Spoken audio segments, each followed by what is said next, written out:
Jake here for American Muscle, and in this video we're taking a look at the Bama 4-bank eliminator chip with two custom tunes fitting 1999 to 2004 Mustang GT and Bullitt models. If you're looking for a quick and simple way to get some more speed and power out of your Mustang, this chip is a great way to make it happen without spending a ton of money. You get two custom tunes written just for your Mustang and enrollment in the Bama Tunes for Life program with this kit as well, so it's a really stellar value and a package that is sure to make a difference in the way your car drives.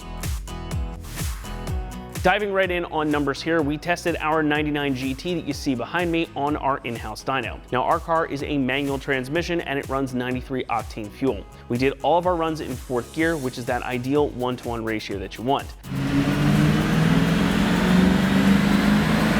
That said, in stock form, we saw 229 horsepower at 4,500 RPM with 295 pound-feet of torque at 3,700 RPM. After that, we installed the eliminator chip and set it to the Bama race tune just to see how much we could possibly make. After the tune, our Mustang laid down 242 horsepower at 4,500 RPM and 307 pound-feet of torque at 3,800 RPMs, giving us peak gains of 13 horsepower and 12 pound-feet of torque.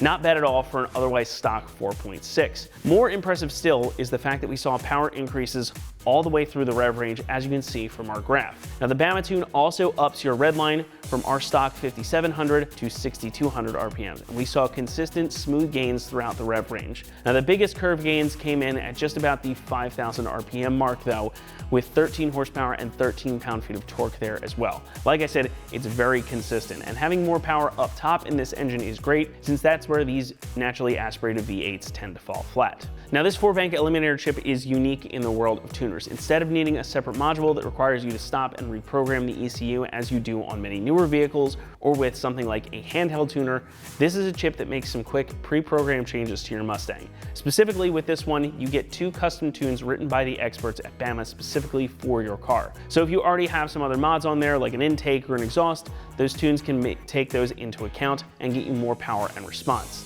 Now these also take into account a number of other factors, including the air-fuel ratio, ignition timing, and other engine parameters to maximize your output. Bama also adjusts your transmission settings on automatic cars to change gear change firmness, the shift points, and even your throttle response to match your car setup and improve the overall driving experience.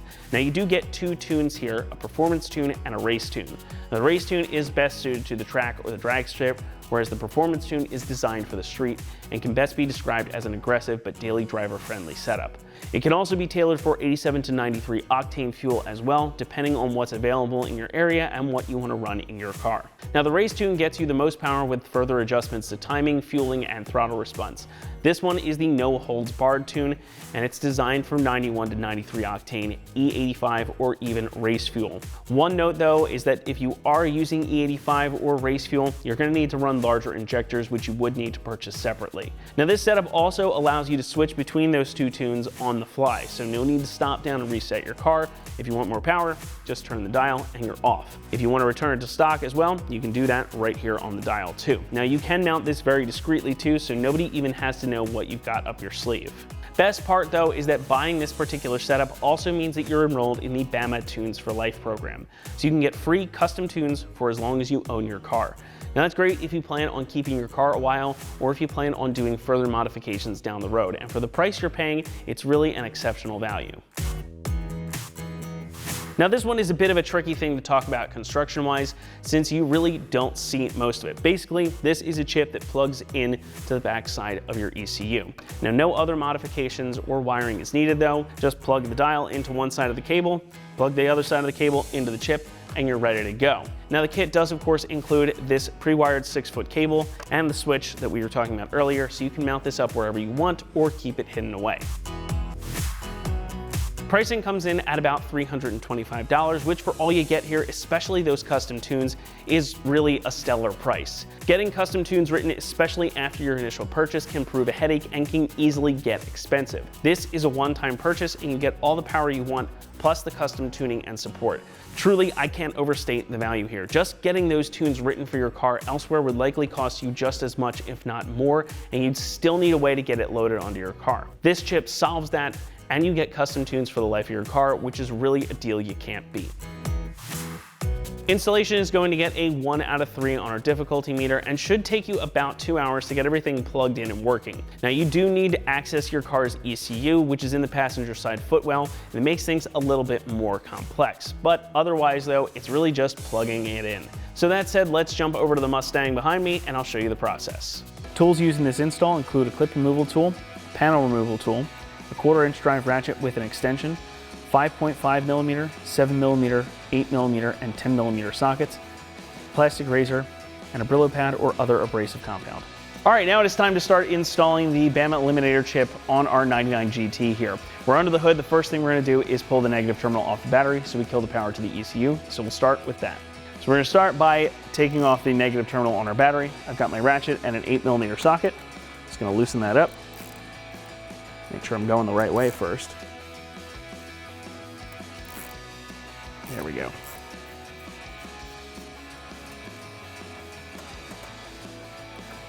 Pull that off the terminal. Now I'm gonna set this aside. I've also got a cloth here just to cover this up because of the proximity to everything. I don't want this to arc while I've got the computer off. So we'll set that aside there, and now we can move into the interior. All right, now we've hopped into the interior of the car because we're gonna have to pull the kick panel down here on the passenger side. In order to get to that though, we need to pull this sill panel off too. So I'm gonna take my pry tool, just gonna go in here, and that'll unclip just like that. Now we'll move on to this one inside. Next, we're gonna pull out this kick panel. In order to do that, we've gotta pull this pin out. So I'm gonna take a thinner pry tool, kind of work that around until I get it pried out. Just give it a nice little pop, and it'll come right out. Once that pin is out, we'll set it aside. Then we can just pull the kick panel back and remove it. All right, now that we have our PCM exposed, this is what we're trying to get to. But first, we're gonna clear a little bit of room. So I'm gonna start by undoing these 2 connectors and then pulling all 3 of these off of this bracket here. We'll undo the bracket and then we'll get into the PCM itself. So these are pretty easy, just a little clip in the middle and they'll pop right out. We'll do the same thing here, push the little tab, pull up, pop it out. Now I'll take my pry tool, I'll just get underneath. All these just have little plastic clips. We'll just pry them out of the way. Okay. And we'll do the same thing over here. That one, thankfully, we don't have to disconnect because we have enough room. All right, so we'll get those out of the way as best we can. And we've cleared some room. So we're gonna have to undo a couple of other bolts here. We're gonna undo these 2 here for this bracket that these just pulled out of to make some room to get this connector out. And then we'll release the PCM using that connector right there. So we'll start with these bolts. These are just 7mm. So I'm just gonna take my ratchet, let that drop out, and then we've got one more right down here. Same thing, 7mm. Just pull that out, and then our bracket should be free, so we've got some room here. Great. We'll push that aside. Next, we're gonna undo this bolt right here that's holding in the bracket for the PCM. So this is a 5.5mm bolt. I'll just put that on my ratchet here and start loosening this up. Now be careful when you take this one out, you don't want to drop it because it'll fall right down there. We won't be able to get it. Next, we're going to undo this 10mm bolt on the bottom of the connector. You need to undo this in order to unplug the PCM. So I'm just going to take my ratchet with the 10mm on it. Might be a little hard to see.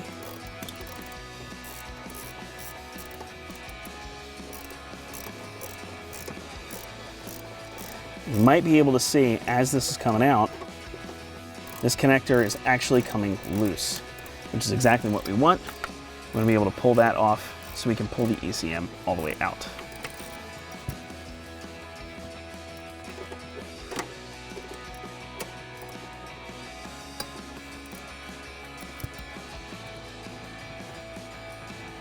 And just pull it the rest of the way by hand. that out. Then our PCM should be free. There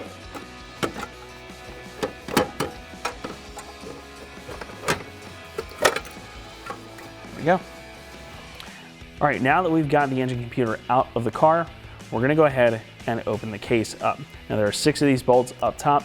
These are 5.5mm bolts. So I'm just gonna take my ratchet and undo them.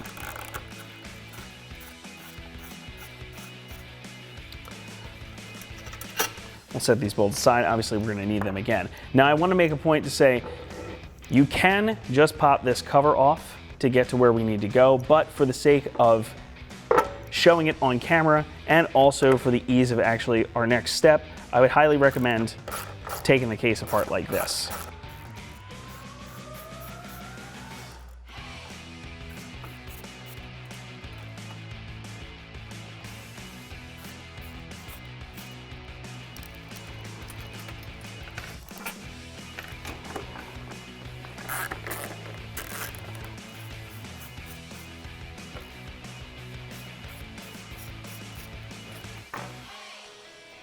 All right, with our last bolt removed, now we can pull the cover off of the case, set that aside, and then we can pull this up to separate it. And we'll leave the bottom of the case where it is, and where we're going is right here. This is where our Eliminator chip is gonna plug in. Now, if you feel on it, as you actually might even be able to see, there is a coating over top of this. We're gonna have to remove some of this coating in order to get the chip secured and have it make contact with the engine computer. So that's gonna be our next step. All right, now we're gonna go ahead and start removing some of this coating. Now you can do this with a number of different tools. I recommend something that's not super abrasive. We don't wanna take all of this off, but we do wanna take some of it off. So I've got a little plastic razor blade right here. Also, got a small little sandpaper wheel on my drill here, which I'm probably just gonna take and use on its own, just because I don't wanna mess too much of it up. So I'm gonna take the plastic razor blade, I'm just gonna go gently along the edge, applying basically no pressure to this. We'll just kind of work our way in a little bit, just slowly scratching this surface off. And we're gonna do this on both sides of the chip. Now, as you do this too, you wanna make sure that you don't damage anything else on here, and any of this stuff that you're scraping off, you kind of get out of the way too. You don't want this sitting in here and gumming anything up. All right, now that I've got most of that off, I'm just gonna take my little piece, the sandpaper wheel here, just scratch this up a little bit. Now again, you can use a drill on this if you really want to, but you don't wanna go too deep on it. Again, we don't wanna remove everything. You just wanna get a nice bit of contact on there. All right, that's looking pretty good from what I can see. So we're gonna flip this over and do the same thing on the other side.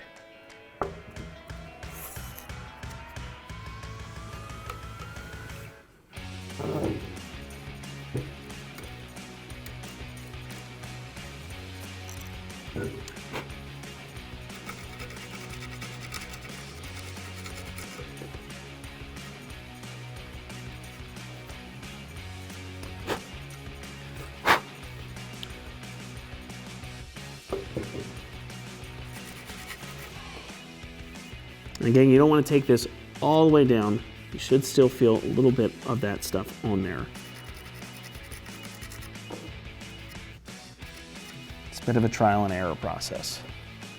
Check the other side. That's feeling pretty good. All right, now it is time to install our chip. So we're going to take the chip. You'll see the blue connector right here. This is going to slide in this way. So with the actual chip on the Eliminator, on the upside here, just like so. So we should just be able to push this in very gently. And it should seat pretty snugly. All right, cool. I'm pretty happy with that. Make sure it didn't push anything on the inside here, which it should not have done. You've got quite a bit of clearance there, which is great. Now that we've got that done, we're gonna take our cord, and one end of that is gonna plug in on the back of the chip right here with the clip facing up. As you can see, it's just gonna go right in here inside of the casing. And you'll just hear and feel it clip in. Make sure that's nice and snug. All right, now that we've got our eliminator chip and cord plugged in, we're gonna go ahead and reassemble the case. So this is gonna go back together exactly the way that it came apart, with the notable exception that this little plastic cover is gonna stay out. So put everything back nice and clean. We'll make sure we've got enough room here for our chip and our cord. And we'll just take our bolts, get them started.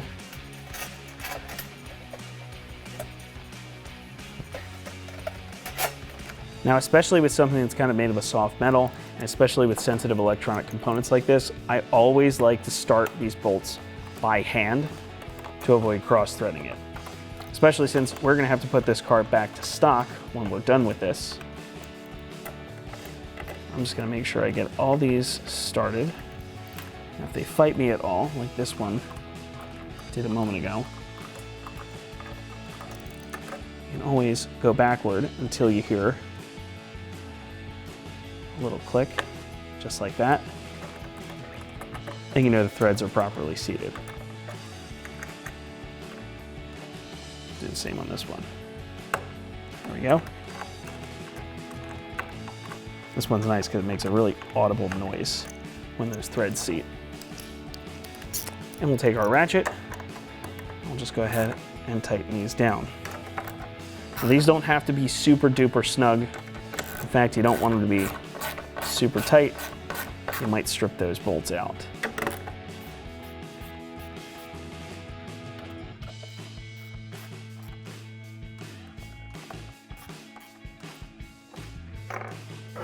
All right, now that we've got that reassembled, we're gonna go ahead and put this back in the car. We'll run our cord and get our switch hooked up. All right, back in the car, we're gonna go ahead and get things set up to put our PCM back into place. The first thing I'm gonna do though, is I'm gonna run our cable somewhere. Now you can run this kind of wherever you want. For our purposes today, I'm gonna run this with our switch into the glove box. So the first thing I'm gonna do is drop our glove box all the way down. And this is nice because you can just kind of push in on these plastic tabs here, and the glove box will drop all the way down. So back here, I'm just gonna take the wire, run it up through a gap.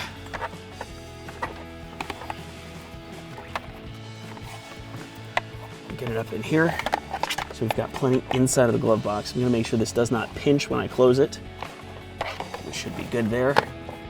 We can set our glove box back into position. Get this out of the way. Now, while we're in here, we're also gonna take our switch. So this is just a little knob that comes in the kit. And this is gonna attach on the other end of this cable. Just gonna click that in, and we'll leave that here in the glove box. Close our glove box back up. Okay, now that we've got our cable run, we're gonna go ahead and reset the PCM into its original position. Now this part is just gonna be a little bit finicky. You may have to do some adjustments, but you will not be able to see on the camera. I'm gonna do my best to talk you through it here. So this is gonna go right back in where it started. So watch that cable on the back. Remember, we didn't have that when we pulled this out originally. You wanna make sure you don't pinch that or get it caught anywhere. All right, and there is a little bracket in here where this will slide into. So ours actually just went in pretty darned easily. Before we do anything else though, I'm gonna go ahead and get our connector back into place while we still have some wiggle room. So once that's kind of set in place, I'm gonna go ahead and get the bolt started over here for our bracket for the PCM. So again, this is just a little 5.5mm bolt. We're just gonna get that started so we have some tension on this while I tighten the connector back up. We won't tighten it all the way, we want a little bit of wiggle room here. Then we'll take our ratchet with the 10mm socket on it. Make sure that we are tightening. And we'll go ahead and start to tighten this connector.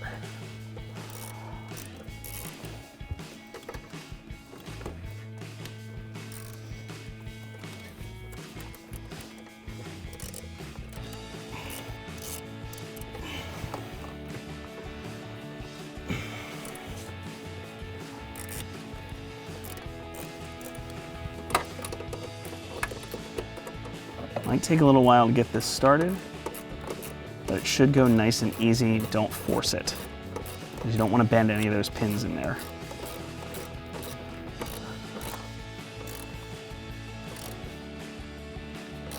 All right, that's nice and snug. We'll go another little quarter of a turn. That should be good for that. Now we'll go back. We'll tighten the bracket on the side of the PCM here.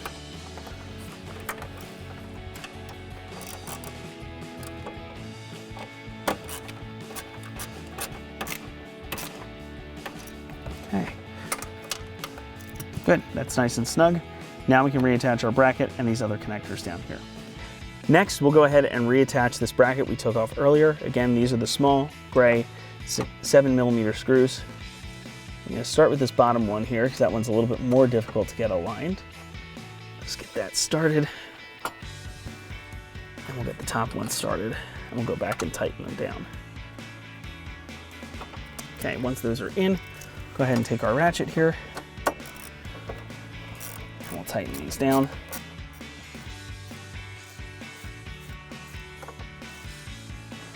Right, do the same thing up here.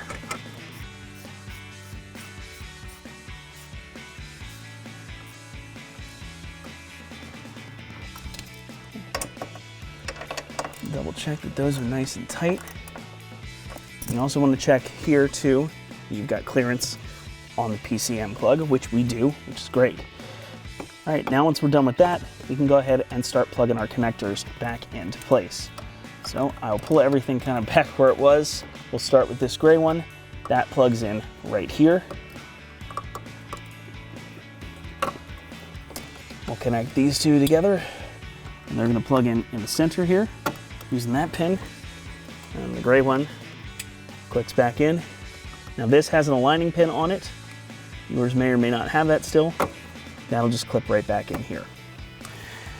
Now once we're done with that, we'll make sure that everything is where it needs to be. It's looking good right there. So we'll go ahead and put our kick panel back on, and then we can go ahead and run this on the dyno. All right, now we're gonna put our kick panel back on. If this looks weird, it's because I have it turned around so you can see there's an alignment pin and a metal clip here.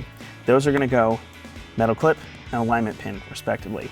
So this is gonna slide back into place, and we'll put our plastic holder pin back in as well.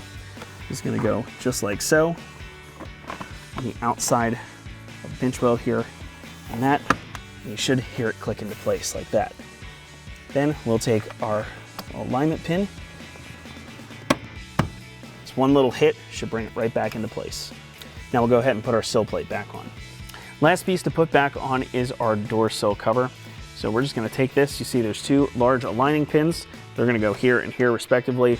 The metal clips are gonna go right on this pinch weld. On this one in particular, we've got two tabs here that also align in the back. So I usually find that it's easiest to start with those, kind of get it where it needs to go, and then just put some pressure on it, and it clips right back into place. All right, before we actually run this car on the dyno, I want to take a moment to talk about this switch that we installed. Now, one of the cool features of the Eliminator chip here is that we do have this switch, which means that you can toggle between different tunes on the fly.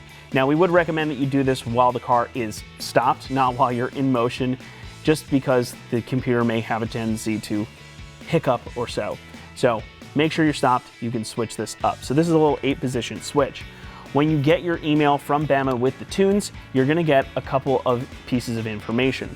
One of those things is gonna be the positions of the switch. So as you see on here, they give you a handy little chart that you can keep with you.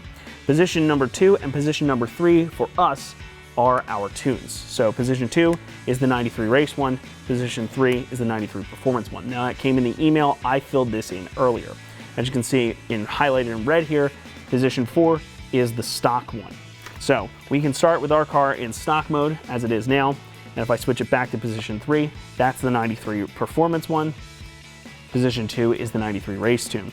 Now, as you can also see down on here, positions 5, 6, and 7 are anti-theft mode. So if you want a really stealthy way to have an anti-theft system on your car, just give it one more way to keep thieves from potentially taking it. You can put this in either 5, 6, or 7, and that will keep the car from running. But again, we're gonna put ours back into that 93 race tune, so that's position number 2 on here. And now we can run it on the dyno and see what kind of difference it made. And before we forget and start to run our car or try to run it, we got to put our battery back on. So we're going to reconnect the negative terminal in the battery. I'm going to pull my cloth out of here. Just get that back on. Again, take our 8mm socket and just tighten this back down.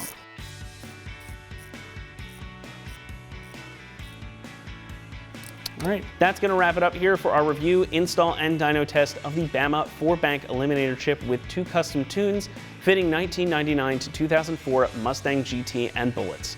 Thanks so much for watching, and as always, for all things Mustang, be sure to keep it right here at AmericanMuscle.com.